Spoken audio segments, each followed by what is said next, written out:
Okay, mga issue ho natin pag-uusapan ngayong hapong ito, FPRRD.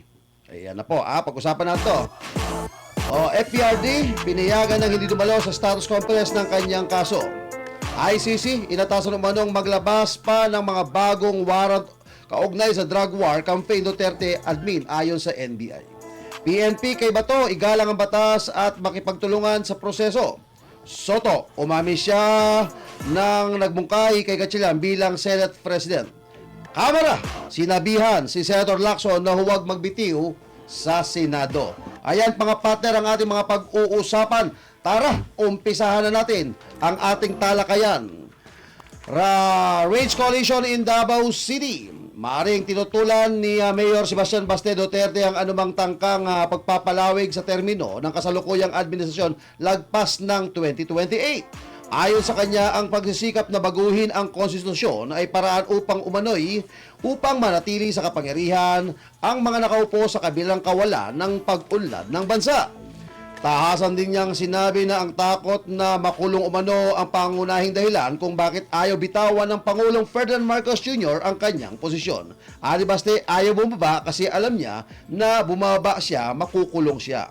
Tahasang sinabi ni Davao Mayor Sebastian Baste Duterte na sumailalim umano ang bansa sa martial law kahit walang formal na deklarasyon dahil sa pagpapakulong umano sa mga kritiko ng administrasyon.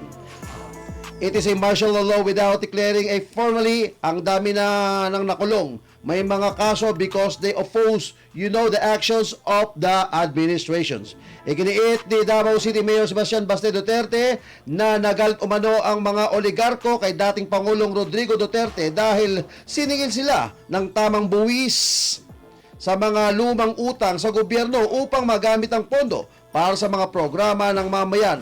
Kabilang na ang mga suporta sa Philippine General Hospital.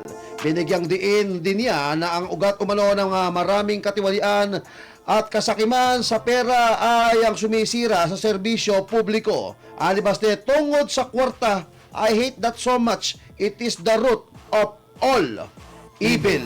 Mga partner, ano po ang masasabi nyo sa naging pahayag ni Mayor Baste Duterte? Tapang ni partner, napakatapang ni Mayor Baste, partner ha. Talagang niyanig niya yung apat na sulok ng lugar na yun kung saan man sila nagpunta. Talagang grabe ang palakpakan. Ang pinaka nagustuhan ko, partner, syempre, napapansin din naman natin, itong isa sa mga sinabi ni Mayor Baste na martial law na nga, bagamat walang nangyaring deklarasyon, pero martial law na ang datingan, mga partner, kasi alam nyo na, mula sa mga kaalyado ng mga Duterte na mga politiko, pag ayaw mong ayaw mong umanib sa kasalukuyang administrasyon, ayaw mong magpa-under sa kasalukuyang administrasyon, yari ka, pwede kang hanapan ng mga kaso na ikakaso sa iyo at maari mong ikakulong ito. Ngayon, sa mga tulad ng mga vlogger, marami ng issue niyan. Mga vlogger ay ganun din, tinatakot din, sinusupil din mga partner para hindi na makapagsalita. At Partner Bisdak? Alam niyo mga kapartner, gusto ko po yung sinabi ni Mayor Baste Duterte na tinutulan niya yung parang term extension ng mga politiko kasi nga balita-balita at sinabi rin po ito ni Senator Amy Marcos na parang ito yung kapalit nga sa mga kongresista na bumoto na ma-impeach si Vice President Inday Sara. Rin siguro na offer yan sa mga senador. Yung term extension na ngayong 2028 hindi magkakaroon ng eleksyon. Ito ay illegal.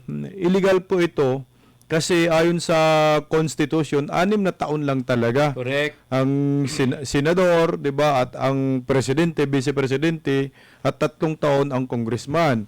Kung ito ay pipilitin po nila, baka magkakaroon lang ng kaguluhan sa ating bansa. Gaya ng sinasabi ni Attorney Rowena Guanzon, pag ipagpumilit daw nila na magkaroon ng term extension, baka araw-araw merong rally sa mga kalsada. Magulo nga. Magulo nga ito kasi maraming tututol dito eh. Sigurado. Pati tayo, tututol tayo dyan kasi gusto natin ng eleksyon. Halimbawa, partner, kapag ka nangyari yung mga rally niyan, ikaw ba'y magkikiisa? Siyempre, lahat tayo dyan. Hindi ho po pwede. Dahil na sinabi po sa Ligang Batas, pagdating ng 2028, magkaroon tayo ng panibagong eleksyon presidential election. So, hindi po nila pwedeng pigilan ho ito. Hindi ho ito eleksyon ng barangay na pwede mong extend ng extend. Ito ay eleksyon national po ito, presidential election. Yung mga namumuno sa atin ngayon na hindi na nga ho natin nagustuhan ang kanilang pamahala, kaliwat ka ng korupsyon, ay gusto po nating palitan. Sa mga tweet partner, Bisdak, kasi ang pinupunto ni Mayor Basti dito para sa tingin mo, ay talagang tutol ka na magpalawig pa Correct. ang termino ng Pangulo. Oo. Tayong mga Pilipino, maraming tututol dyan. Pero kung yung Pangulo siguro, kagaya kay former President Duterte, magaling, bakit hindi, di ba? Ay, walang problema. Walang problema. Ito ang extension natin. Kaso nga lang, ang Pangulo natin ngayon, tingnan mo naman ang nangyayari sa ating bansa. Pilipinas, partner, di ba, naitala yun na pangatlo na tayo sa pinakakurap sa Southeast Asia. Correct. Di ba? Yun, oo. No, pangatlo na ba? Galing-galingan nyo pa para magtapwa na tayo. Partner Vance. Partner Batch, ano ba sabi mo dito sa ipahayag ni Mayor Basti Duterte? Yung silent martial law, kasi isa sa katangian ng martial law ng tatay yan lang naman yung naging martial law sa atin. Yung panahon ng tatay nito ni BBM, lahat ng mga oposisyon, pinakulong niya. Ganun din. Say, Yan yung epekto nun eh. Kaya lahat yan na, sa lahat ng mga anti-Marcos nun, napakulong minsan sa buhay Walang nila. bumaliktad. Diretso kulong. Oo, kasi ano nga bawal nga tuligsain eh. Ba? Ganun po talaga. Yan yung inuna nila. Sinara yung mga press, Yan. yung mga media. Pinasara nila lahat yan. Paano yung media ng gobyerno? Yun nga, lahat nga ngayon magiging media ng gobyerno. Agay. Noon. Nangyari Yung noon. pabor lahat. Bawal. Kaya ngayon, sa panahon ngayon, iba yung diskarte nila, silent martial law. Wala kang makikita na media na tumutuligsa sa Correct. gobyerno. Katulad niyan, ang medyo parehas lang na media, yung SMNI. Kita nyo naman nangyari sa SMNI. Oh. Yan yung katangian kasi ng martial law ng tatay niya na kaya silent kasi walang deklarasyon pero same effect. Pati po yung mga tumututol, halimbawa mga vloggers yung mga talagang very vocal.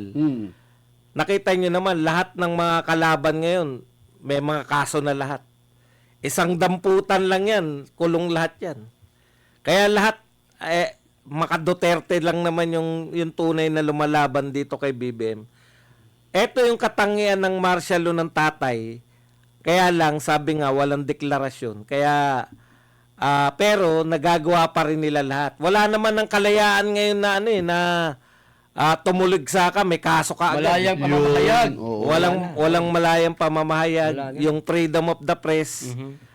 Ibang klase lang ngayon. Dati kasi talagang pinasara ni Marcos Sr. Ngayon, hindi na kinakailangang ipasara kasi kakampi na nila yung press. Bubusugin.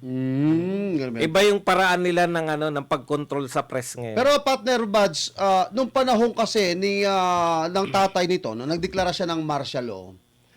Totoo sabi mo, no, kasama diyan yung mga Ninoy Aquino, yung mga napakulong diyan. May nabatay pa nga diyan si Climaco, Binarel, di ba? Ito, doon panahon na yon, partner, meron ka ba nabalitaan na mga fresh na nakulong din? Pinasara nga sila. Pinasara lahat ng istasyon. Walang pinakulong pero pinasara mismo. Pinasara. Ganun, direkta. Direkta. Dito, kaya nga silent kasi hindi nga sila pinasara. Yung Pero, Inquirer, lahat. Kakampi naman sila. Ayun. Binubusalan, partner. Binubusalan. Ay, mga partner, meron tayong breaking news. Ayan. Okay. Itinalaga ni Pangulong Ferdinand Marcos Jr. si dating Senador Francis Tolentino bilang bagong acting secretary ng Department of Labor and Employment o DOLE kapalit ni Bienvenido Ledesma. At inanunsyo nito ni Personnel Communication Office sa PCO Undersecretary Claire Castro ngayong araw, Mayo 25. Nakatakdang manumpa si Tolentino sa harap ng Pangulo mamayang hapon sa Malacanang. Ayon kay Castro, nagtalaga ng bagong kalihim sa ahensya dahil sa health condition ni Ledesma. Ayun, partner, napesto na si Si Utol nyo. Utol nyo lang, hindi ko utol yan. Tol. Tol. Gusto ka na, tol. Napesto na si Tol. Ayan. Talo ka pa rin, tol. Pasok ka sana. Partner, meron ba kayong karagdagan dito sa ating pinag-uusapan ngayon tungkol dito sa Mga sinabi ni mga sinabi ni Mayor Basti Duterte? Okay na ako, Okay partner. na. Okay na kayo. Okay ra. Partner, dagdag ko lang kasi nabanggit dito yung mga oligarko. Oo. Ang kaibahan kasi noon, may mga oligarko talaga na nasaktan kay Marcos Sr. Sa previous, sa senior o senior. Meron siya yung mga, yun nga, yung mga Lopezes, mga inagawan ng ABS-CBN, yung mga inagawan ng Meralco. Unlike ngayon, solid yung oligarko. Laban lahat sila kay Duterte. Oo nga eh. Solid silang kakampi ni Marcos. Kalaban nila si Duterte dahil sa hindi umubra kay Pangulong Duterte yung mga ginagawa nila noon. Alam nyo, si Tatay Digong lang yung tanging Pangulo na direktang lumaban sa mga oligarko, partner.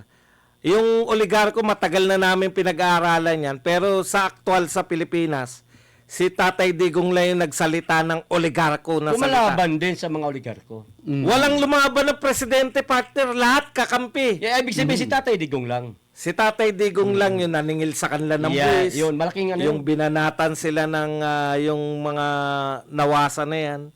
Kaya gano'n na lang, kita nyo ang hirap gumalaw ng mga Duterte. Kasi lahat ng may pera sa Pilipinas, kalaban eh.